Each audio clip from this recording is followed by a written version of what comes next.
इस सवाल में हमें एक ऑर्डर पेयर 6, -8 दिया गया है और उसे हमें नीचे दिए गए कोऑर्डिनेट प्लेन पर प्लॉट करना है, यानी कि दिखाना है कि ये पॉइंट कहाँ है। तो ये एक्स एक्सिस है हमारा, जो कि हॉरिजॉन्टल एक्सिस होता है। वर्टिकल एक्सिस को हम कन्वेंशन के तौर पर वाई एक्सिस करते हैं और ये ऑर्डर्ड पेयर्स में भी इसी तरीके से लिखे जाते हैं। यानी कि ये जो 6 है ये दरअसल एक्स कोऑर्डिनेट है इस पॉइंट का, और -8 जो है वो वाई कोऑर्डिनेट है जो कॉमा के बाद आ रहा है। ये हमारा कन्वेंशन है। तो ये 6 जो है ये कहां पर होगा, आप बात करते हैं जब हम एक्स एक्सिस पे बात करते हैं तो पॉजिटिव 6 का मतलब हम राइट डायरेक्शन में जाते हैं। 1 2 3 4 5 6, ये हम 6 राइट की सीधे हाथ की तरफ 6 का फासला, 6 यूनिट्स का फासला हमने तय करा।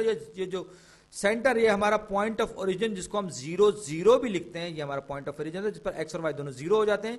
हमने 6 को तो आइडेंटिफाई कर लिया। अब -8 तक पहुंचने के लिए अब मैं जब 6 पर पहुंच गया एक्स एक्सिस पर, तो अब मैं नीचे उतरूंगा 8, क्योंकि माइनस का मतलब है नीचे की तरफ। तो ये -2, अब मैं 2 2 करके बना -4, और फिर ये -6, और आखिर वाला ये आ गया -8।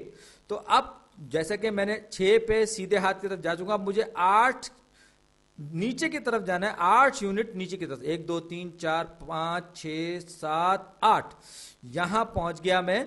और ये है मेरा वो पॉइंट 6, -8, और यही मुझे प्लॉट करना था, यही मुझे प्लॉट करना था। और आप यूं भी कह सकते हैं मैं सीधे हाथ की तरफ गया और फिर यहां पे जाके खड़ा हो गया और एक लाइन मैंने परपेंडिकुलर ड्रॉ की, और उसमें जहां पर यूं कहिए कि मैं ने एक और लाइन ड्रॉ की -8 से, और जो दोनों लाइनों ने जहां पर एक दूसरे को काटा वो 6, -8 है। ये बात भी दुरुस्त होगी कि आप पहले 6 कदम आप सीधे हाथ की तरफ गए, फिर 6 कदम आप नीचे उतरे।